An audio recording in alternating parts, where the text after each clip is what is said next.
Hello दोस्तों, तो स्वागत है आपका स्टडी विद आशीष चौधरी के इस प्लेटफॉर्म पे। दोस्तों, इस प्लेटफॉर्म के माध्यम से हम भारत का भूगोल पढ़ रहे हैं और भारत के भूगोल के अंतर्गत ये क्लास नंबर 6 है। इस क्लास में हम समुद्रिक सीमाओं के बारे में पढ़ेंगे। जैसा कि इस नाम से ही पता चल रहा है कि समुद्र में बनाई जाने वाली सीमाओं के बारे में पढ़ रहे हैं हम। तो देखिए, इसको पढ़ने के पहले हम छोटा सा एक अध्ययन करते हैं, छोटा सा एक जानकारी लेते हैं कि विश्व में अगर हम देखा जाए तो विश्व का 71% क्षेत्रफल पानी से भरा हुआ है। 71% क्षेत्रफल पानी से भरा हुआ है और 29% क्षेत्रफल में हम आप लोग रहते हैं। उसी में पहाड़ पर्वत सब कुछ है। तो आज से 100 साल पहले अगर हम जाएंगे तो जो जनसंख्या थी वो बहुत ही कम थी। लोगों की जो आवश्यकताएं थी वो पूरी हो रही थी, लेकिन जैसे जैसे जनसंख्या बढ़ती है वैसे वैसे लोगों की आवश्यकताएं बढ़ती हैं। जब आवश्यकताएं बढ़ेंगी तो संसाधनों की ज़रूरत पड़ेगी। आज से हम हज़ारों साल पहले जाते हैं तो देखते हैं कि जो आदि मानव हुआ करते थे वो एक जगह रह करके अपना खाना पीना करते थे। इसके बाद जैसे जैसे उनको वहाँ के जानवर या फिर वहाँ पर रहने वाले जो आवश्यकताएं पूरी नहीं कर पाते हैं तो वो उस स्थान को छोड़कर दूसरे स्थान जाते थे या फिर वहीं रह के दूसरे स्थान से अपनी आवश्यकताएं की पूर्ति करते थे। तो कहने का मतलब है कि लोगों की आवश्यकताएं को पूरी करने के लिए आदमी एक स्थान से दूसरे स्थान जाता है। क्यों? आवश्यकताओं को पूरी करने के लिए, संसाधनों को इकट्ठा करने के लिए। तो देखिए, यहाँ भी वही स्थिति है। एक देश की जनसंख्या आज इतनी है, अगर हम आज से 15-20 साल बाद देखें तो उसकी जनसंख्या हो सकता है दोगुनी हो जाए। तो संसाधन तो सीमित हैं, लेकिन आवश्यकताएं जो है वो बढ़ती जा रही हैं। इसीलिए समुद्र में पाए जाने वाले संसाधनों, उसमें पाए जाने वाले खनिजों की मांग दिन पर दिन बढ़ती जा रही है। कैसे समुद्र में छिपे हुए खनिजों को हम ले सकें, निकाल सकें। कि किसी देश की सीमा समुद्र से लगी हुई होती है, किसी देश की समुद्र की सीमा से नहीं लगी हुई होती है। तो जिस देश की सीमा समुद्र से लगी हुई होती है तो उसका एक अधिकार बनाया गया है, एक जिम्मेदारी दी गई हुई है कि आपकी इस समुद्र से इतनी सीमा तक ये जिम्मेदारी है जो कि आपको ये करना पड़ेगी और फिर आपको अधिकार दिए जाएंगे। क्योंकि हम जनरली संविधान पढ़ते हैं तो देखते हैं कि हम लोग अपने अधिकार को देख लेते हैं, समानता का मिला है, स्वतंत्रता का मिला है, लेकिन हम ये भूल जाते हैं कि हमारे कुछ कर्तव्य भी हैं। समुद्रिक सीमाएं हैं, इनका जो एक संधि बनाई गई है उसमें अधिकार के साथ साथ कुछ कर्तव्य भी हैं जो कि करना बहुत ज़रूरी है। तो हम सबसे पहले देखते हैं 1982 में कई देशों की एक बैठक हुई। उस बैठक में पाया गया कि समुद्र में हमें कुछ नियम कानून बनाने चाहिए। क्यों बनाने चाहिए? अभी हमने बताया, संसाधनों की आवश्यकताएं दिन पर दिन बढ़ती जा रही हैं। और असलियत में क्या है, जो देश मजबूत होता है, जो देश ताकतवर है, जैसे अमेरिका हुआ, चाइना हुआ, ये कई देश इतने ताकतवर हैं कि किसी भी देश की सीमा के किनारे पर अपना संसाधनों का दुरुपयोग या फिर निकाल सकते हैं। तो इसी ताकतवर देशों की या फिर इसी आपसी लड़ाई को दूर करने के लिए इन सीमाओं, इन नियमों को बनाया गया है। तो सबसे पहले हम देखेंगे कि 1982 में कई देश इकट्ठे हुए और इन देशों ने पाया कि एक नियम या फिर एक संधि बनाई जाए जिसमें सभी देश मिलकर के बैठक करेंगे और उसमें जिसको सही लगेगा वो कानून बनाया जाएगा। तो 1982 में इसको बनाना शुरू किया गया। इसके साथ, इस समय के साथ कई देश इसके साथ मिलते गए और 1994 में एक देश है गयाना। तो गयाना ने 1994 में साइन किए और पाया गया कि 60वां देश है। और 1982 में ही बना था कि जब 60 देश इस संधि पर हस्ताक्षर कर देंगे तो ये संधि पूर्णतः मानी जाएगी, ये संधि इम्प्लीमेंट हो जाएगी इस नियम के अनुसार। तो 1994 में गयाना ने जैसे ही साइन किए 60वां देश बन गया और इस संधि का इम्प्लीमेंट हो गया। यह संधि पूरी तरह से अब प्रचलन में आ गई। तो देखते हैं अब कि ये है क्या नियम, क्या कानून, क्या इसका नाम है। तो देखिए, ये जो समुद्रिक सीमाएं हैं इसको अनक्लोज के द्वारा बनाया गया। क्या है? United Nation convention on the law of the sea. कहने का मतलब है संयुक्त राष्ट्र के द्वारा सभी देशों के लिए समुद्र का कानून बनाया गया हो जिसको सभी देश मानेंगे। तो 1982 में अनक्लोज बनाया गया सभी देशों की समुद्र में अधिकार व जिम्मेदारियों के लिए। अब देखते हैं इसमें कुछ महत्वपूर्ण टर्म हैं जो कि हम एक एक करके देखेंगे। पहला है अंदरूनी जल। अंदरूनी जल क्या होता है? हम देखते हैं कि विश्व में बहुत से देश हैं, उन सभी देशों की एक भौगोलिक एक क्षेत्रफल है, सभी देशों की एक भौगोलिक क्षेत्रफल है। तो अंदरूनी जल होता है कि हमारे देश की ये भौगोलिक स्थिति है, इस स्थिति के अंदर पाने जाने वाला कहीं भी पानी हो, कहीं पर भी पानी हो, जो कि जिस पर हमारा पूरा अधिकार है। अब वो पानी नदी के रूप में हो सकता है, वो पानी जलाशय के रूप में हो सकता है, वो पानी बांध के रूप में हो सकता है, वो पानी किसी भी झरना या फिर झील के रूप में हो सकता है। तो अंदरूनी जल वो जल है जो कि किसी भी देश की भौगोलिक स्थिति के अंदर पाया जाता हो। दूसरा है आधार रेखा। तो आधार रेखा क्या है क्या नहीं है इसको हम देखेंगे। अभी हमने अपने देश के मैप को एक छोटे से आकार में बनाया है। अभी हम देख रहे हैं ये लाइन जो है एकदम सीधी है।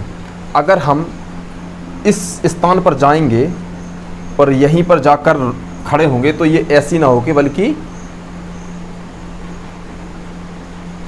किसी भी तरह की जग कैसी भी लाइन होगी जो कि बिल्कुल सीधी नहीं होगी, क्योंकि ये तट पर है। अब पत्थर के रूप में हो ये या फिर कोई मिट्टी के रूप में हो, तो ये हम कह सकते हैं कि जो तट पर जो लाइन होती है, जो रेखा होती है, वो सीधी ना होकर जग या फिर टेढ़ी बेढ़ी होती है। तो इसी टेढ़ी रेखाओं को एक रेखा के रूप में, मतलब इसका सबसे पूर्वी जो पश्चिमी भाग है इसका लेंगे हम, तो सभी कोनों को आधार रेखा की छोटी सी डेफिनेशन जो कि हम खुद बना सकते हैं कि सभी जो कोने हैं या फिर जो पूर्वी पश्चिमी हिस्सा है, इसी सभी पश्चिमी हिस्से को हम मिला करके एक रेखा बना, जिसको हम आधार रेखा कहते हैं। तो ये क्या है? आधार रेखा। अगर हम इस तरफ जाएंगे तो हम कह सकते हैं कि पूर्वी कोनों को मिलाकर एक रेखा बनाई जाती है, उसको हम कहते हैं आधार रेखा। तो आधार रेखा क्या है?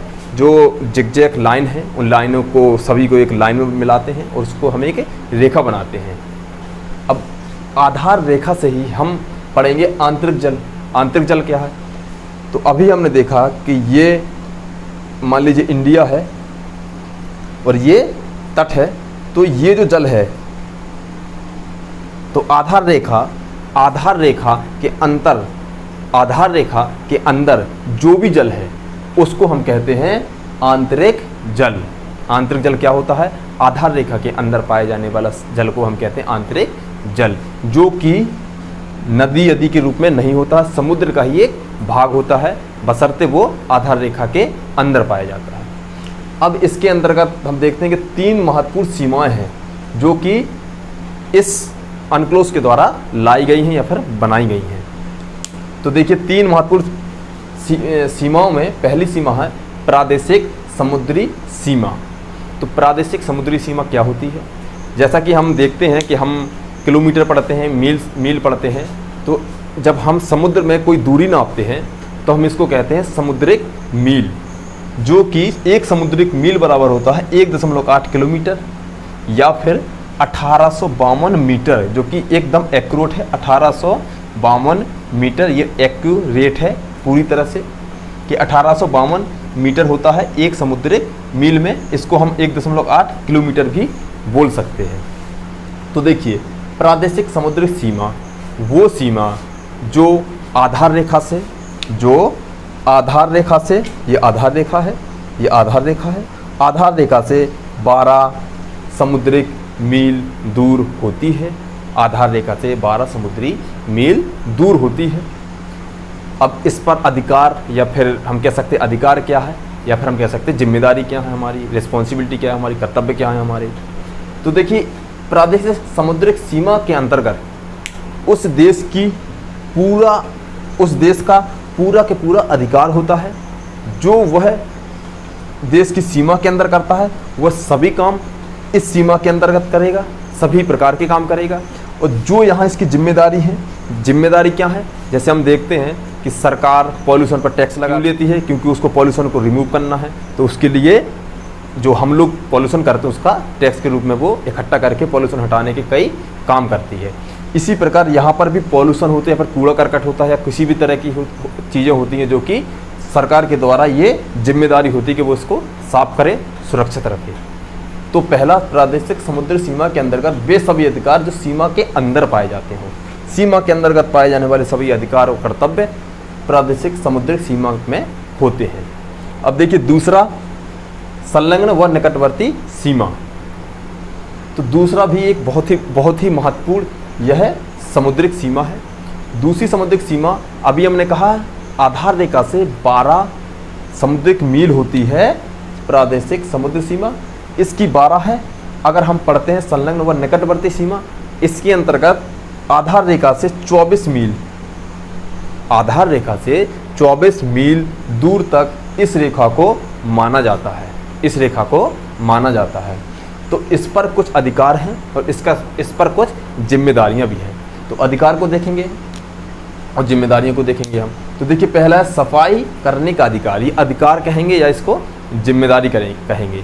क्यों? क्योंकि जब हम समुद्र का उपयोग कर रहे हैं, उससे संसाधन ले रहे हैं, उससे मछलियाँ ले रहे हैं, कई प्रकार की चीज़ें ले रहे हैं, तो हमारी भी कुछ अधिकार हैं या फिर उसकी जिम्मेदारियां हैं कि हम उसको साफ रखें, सुरक्षित रखें, किसी भी प्रकार की दिक्कत ना हो समुद्र को, जिससे कि वहाँ का पारितंत्र बिगड़े। तो इसके लिए सफाई का अधिकार या फिर कर्तव्य है। दूसरा है सीमा शुल्क। सीमा शुल्क का मतलब है कि हम देखते हैं कि आज से कई सालों पहले जब समुद्र के द्वारा जहाज चलते थे तो किसी को पता नहीं होता था, तो वो सीधे चले जाते थे। किसके माध्यम से? एक कंपास के माध्यम से। तो क्या है कि उस समय कई हजारों किलोमीटर लोगों को ऐसे ही बर्बाद करने पड़ते थे। लेकिन आज क्या है, जब पूरा जो टेक्नोलॉजी इतनी बढ़ गई है, इस वजह से सबको पता है कि यहाँ कौन सा देश आने वाला, किस देश की सीमा है। इसलिए जब जहाज एक देश से दूसरे देश जाते हैं तो तट के बराबर है, तट से थोड़ा दूर जाते हैं। वो इसलिए जाते हैं क्योंकि जो डीजल या फिर जो फ्यूल लगता है वो कम लगे। अगर किसी जहाज को जाना है, अगर वो दूर समुद्र से जाए तो उसका जो फ्यूल होगा वो अधिक लगेगा। अगर वो किसी भी देश की सीमा के पास से जाए तो उसका जो फ्यूल होगा वो कम लगेगा और लागत जो होगी, कॉस्ट होगी, वो कम आएगी। तो क्या होता है कि कई देश जो होते हैं वो अपनी जहाज़ को अगर ऐसे आना है तो वो ऐसे भी ले जा सकते हैं, तो ये जो उसका फ्यूल होगा वो अधिक लगेगा। तो अच्छा ये है कि वो यहाँ आ सकता है और यहाँ से वो जा सकता है। तो इससे क्या होगा कि जैसे ही ये इस सीमा के अंदर आया तो इसका भारत सरकार टैक्स लेगा और वो टैक्स जमा होगा।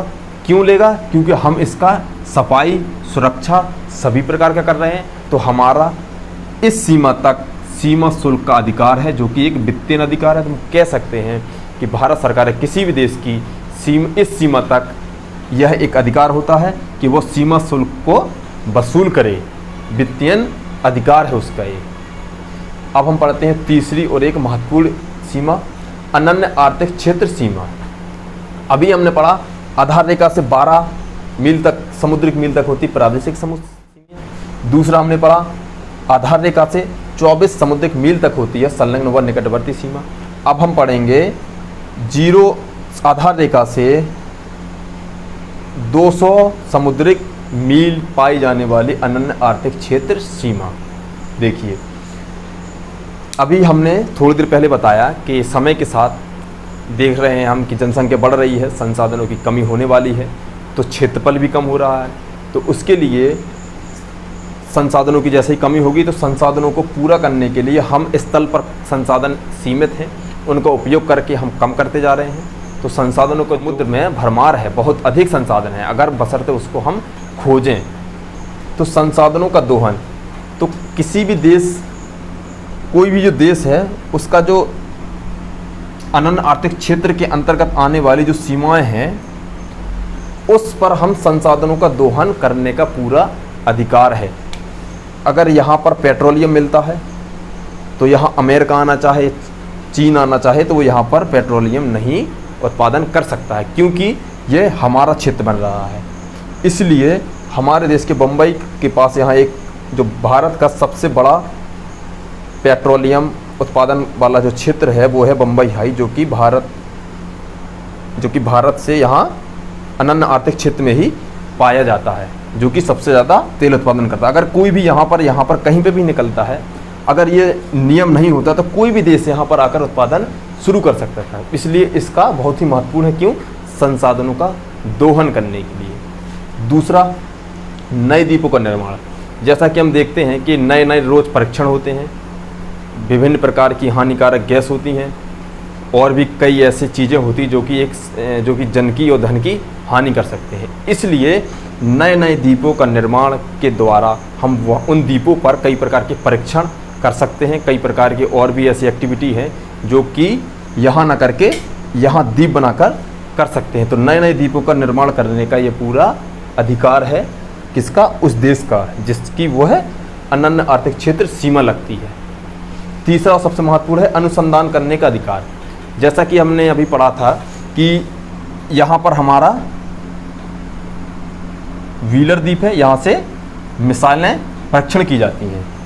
इसके बाद हमने पढ़ा यहाँ पर श्रीहरिकोटा है और श्रीहरिकोटा में से ही किए जाते हैं उपग्रह या फिर रॉकेटों का परीक्षण। तो क्या है कि अनुसंधान करने का अधिकार, तो यहाँ तक 200 समुद्रिक मील तक उस देश को अनुसंधान करने का पूरा अधिकार है कि वहाँ पर वो अनुसंधान, किसी भी प्रकार का अनुसंधान कर सकता है। तो अभी हमने प्रादेशिक समुद्रिक सीमा पढ़ा, संलग्न व निकटवर्ती सीमा पढ़ा, अनन्य आर्थिक क्षेत्र सीमा पढ़ी। अभी हमने इन चीज़ों को देखा है।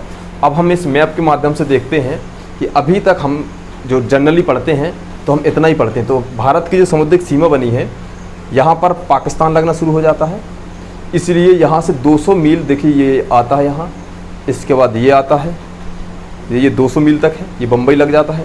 इसके बाद हमारे यहाँ द्वीप समूह है, इस वजह से ये यहाँ इसकी दूरी को 0 मानकर यहाँ से 200 मील तक जाता है, इसलिए ये पश्चिम की ओर अधिक फैला हुआ है।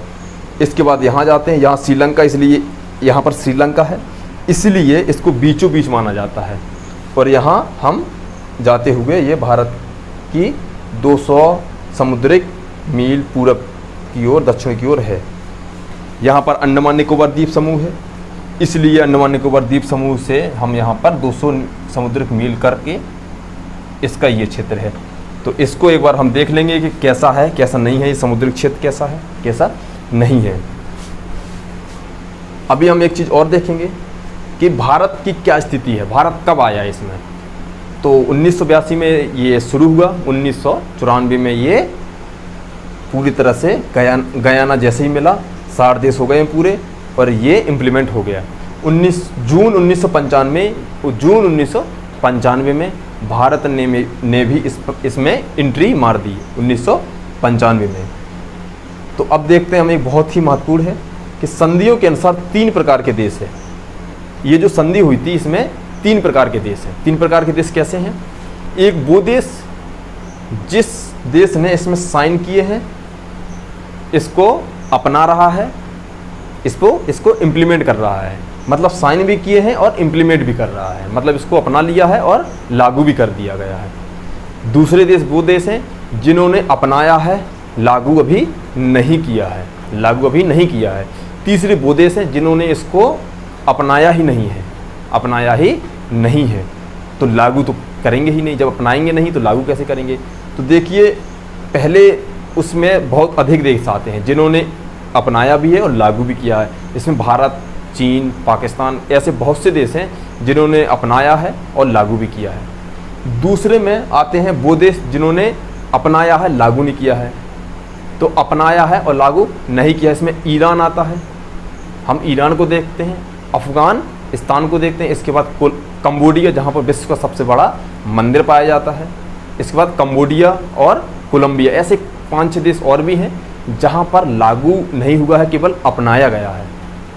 अब तीसरा और सबसे महत्वपूर्ण है वो देश जिन्होंने ना तो अपनाया है ना लागू किया है, जिसमें सबसे बड़ा जो देश है, जो कि विश्व का सबसे महत्वपूर्ण देशों में से एक आता है अमेरिका, यूएसए ने इसको ना तो अपनाया है और ना ही इसको लागू किया है। इसके अलावा इसमें पेरू आता है, वेनेजुएला आता है, ऐसे कई देश हैं जो कि इसके अंतर्गत आते हैं। तो पहले वो देश जिसने अपनाया है और लागू किया है, दूसरे वो देश जिन्होंने लागू नहीं किया बल्कि अपनाया भर है, और तीसरे वो देश जिन्होंने ना तो अपनाया है ना लागू किया है। तो अभी हमने ये देखा कि समुद्रिक सीमा क्या होती है, कौन कौन से क्षेत्र हैं, किन किन देशों ने अपनाया है, कैसे अपनाया है, किस प्रकार से अपनाते हैं। अभी हमने भारत ने कब इसमें किया, संसाधनों को कैसे दोहन किया जाता है, कैसे नहीं किया जाता, टापू कैसे, द्वीप कैसे बनाए जाते हैं, इसके अलावा इसका कैसा क्षेत्रफल है। तो अभी आप इसको देख लीजिए कि कैसे इसको बनाया गया है, कितना इसका क्षेत्र है। तो चलिए अब हम इसके साथ अगले वीडियो में अगले नए चैप्टर के साथ मिलते हैं।